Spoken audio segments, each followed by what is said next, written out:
Hello family, welcome back again to my YouTube channel. What's going on? This is my new one. Now before we go ahead and get started, make sure that you leave this video a like because every like helps this channel to grow. And ahead, hit that subscribe and notification bell so every like and subscribe really go a long way. So with that being said, let's go ahead and get started. So family, welcome to N6. So today I will be introducing some chapters for financial accounting N6. So as you can see here, I have the question paper. So I have the question paper. The required says we must draft the long-term liability and the current liability of RRC Ltd for the year 2015. And we must also draft the notes to the long-term liabilities which must comply with GAAP principle.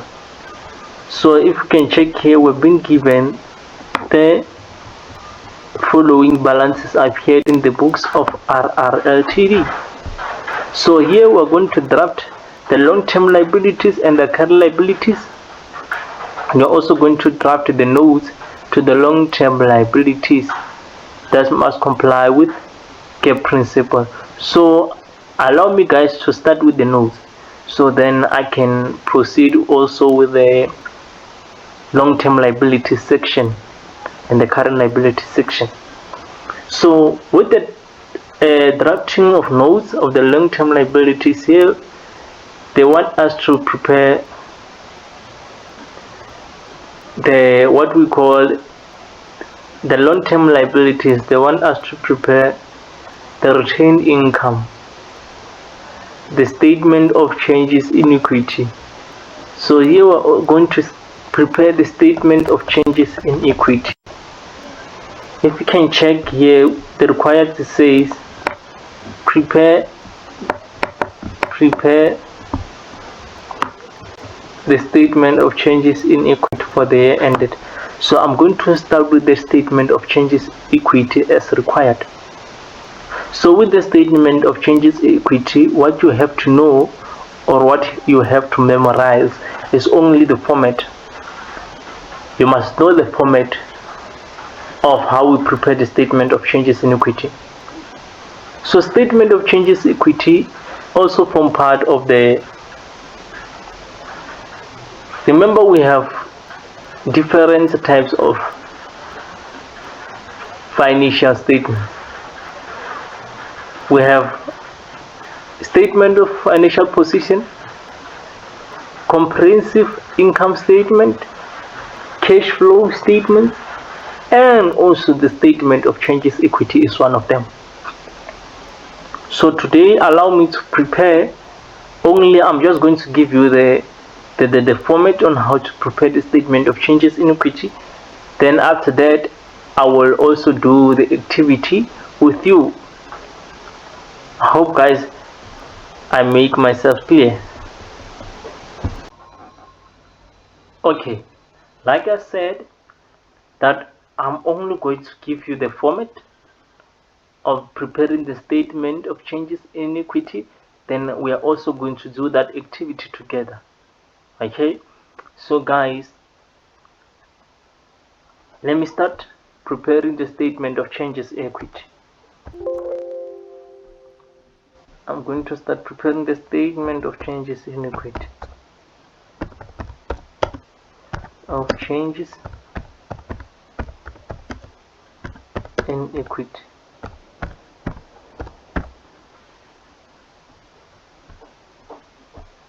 Statement of changes in equity.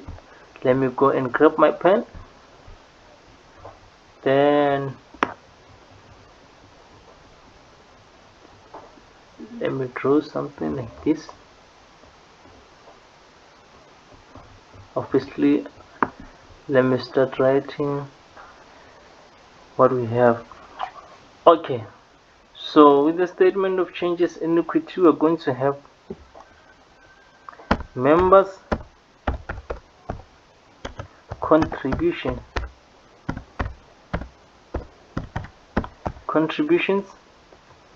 We're also going to have the retained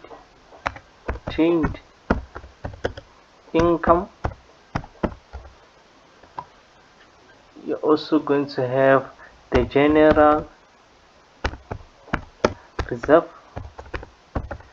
You're also going to have the revaluations.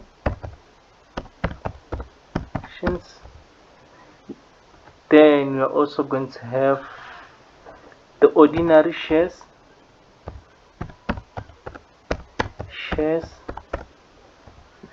then total. So let me adjust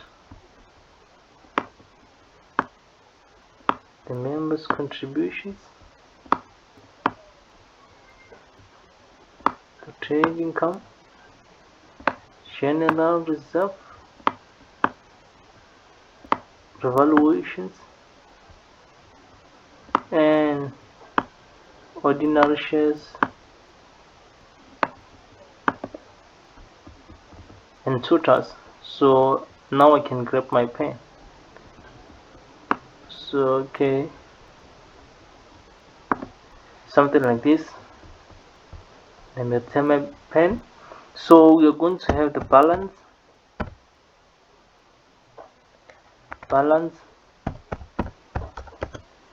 at the beginning.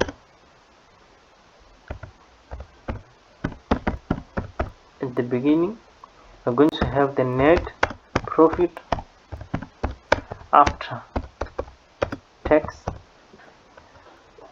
We're going to have the transfer. The transfer could be from the general reserve to retained income, or the transfer could be from the retained income to general reserve. So we're going to have the shares issued.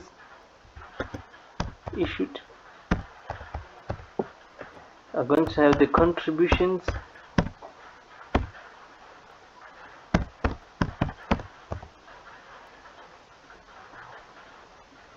and distributions.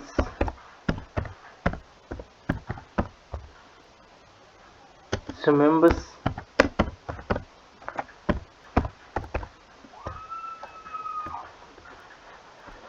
so here is contributions.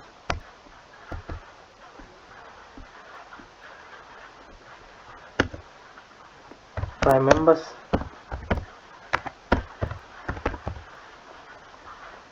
and I'm also going to have the balance. I'm also going to have the revaluation increased. So you're also going to have the balance at the end.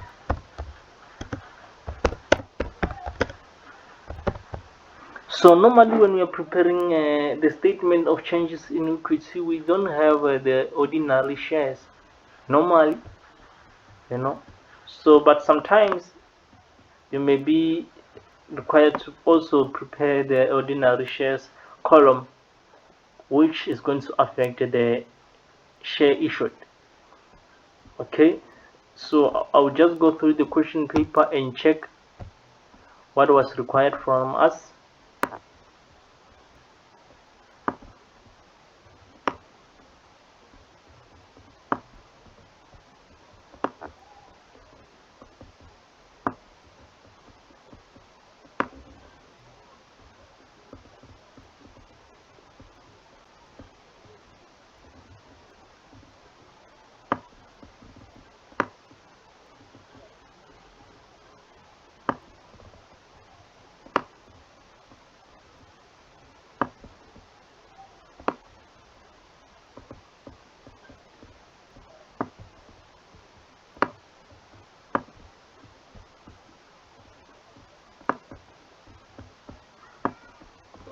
I know some are saying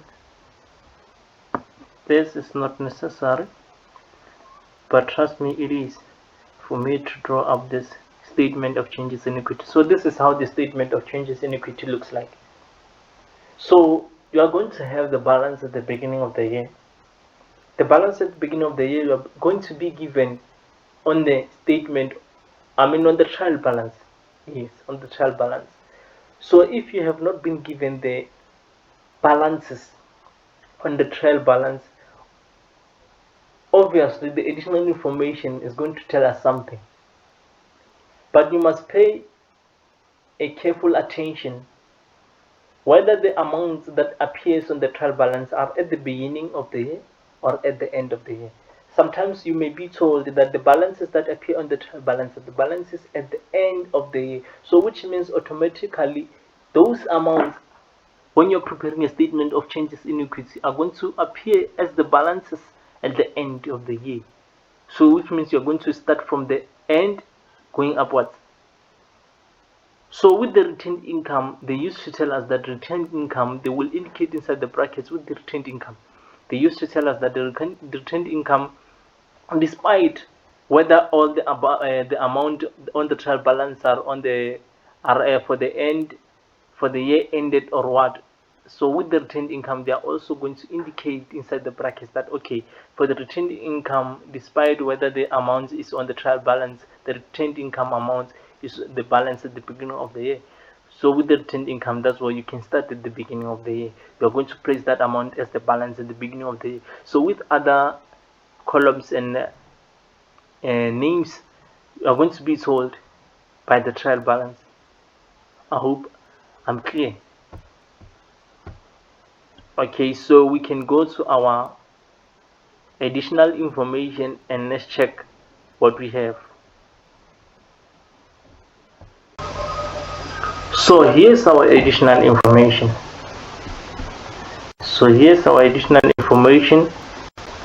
Firstly, let's check. You see 1.3, it says the balances appeared in the books of RRC Ltd on the 28th February 2015 at the end of the financial year. I want you to take note that all the balances that are on the trial balance are the balances at the end of the year unless stated otherwise. So if you can check, we have the first item, which is retained income. You see the retained income, we've been told that the retained income is the balance at the beginning of the year. So don't confuse. I hope that you from now you already know how to differentiate between the balance at the beginning and the balance at the end. Alright, I hope you understand. So you see, check the retained income for the 1st March 2014. So the financial year ends on the 28th February 2015. So which means automatically our year starts on the 1st of March 2014. So the amount of 182,574 for the retained income is going to be indicated as the balance at the beginning of the year.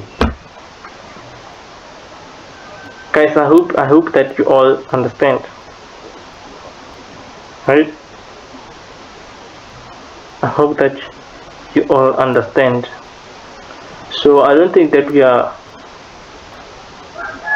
going to have a problem when we are dealing with the statement of changes in equity, right?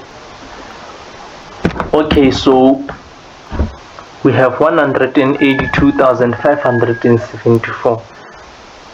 182,574 is going to be the balance at the beginning of the year. Okay, so let me go to the statement of statement of changes in equity and place that amount. Okay, so here we are. The amount is 182,574. I hope that we are not going to have a problem when we are dealing with the balances at the beginning and the end. From the knowledge that we have since from high school, I hope that you all know the difference, right? So with the balances at the beginning, you are not going to have the problem. Remember, here I'm just giving you on how to prepare the statement of changes in equity. That is why I'm emphasizing for you guys to understand, because it's a new syllabus. It's not similar from the one that you did when you were doing N5. So this one is a different story, right? So please pay careful attention. So the retained income. So let's go and check. Okay, so we have the general reserve. We have the general reserve of 78,400. So the general reserve of 78,400 is the amount at the end of the financial year, because we've been told that all the balances appeared in the books of RRC Limited are on the 28th February 2015, which is the end of the financial year. So that's not how we conclude it. We must go through the additional information and check if the additional information is telling us different story from what we have on the trial balance. If the additional information is telling us the different story, then we as learners, we can check whether the balance that is on the trial balance is at the beginning or at the end. So additional information: the company was registered with an authorized share capital. So the additional information number one is when we are dealing with the authorized shares. So we transferred 19,600 to the general reserve from the current year net profit. So additional information 2 is the transfer. So we transferred 19,600 to the general reserve from the current year's net profit. What do they mean when they are saying from the current year's net profit? From the current year's net profit, we took the amount from the net profit, right? And we transferred it directly to the general reserve. So you must ask yourself, where do we record the net profit under the statement of changes in equity? Obviously, we record the net profit after tax under the retained income. So obviously, we took the amount from the retained income to the general reserve. The amount is 19,600.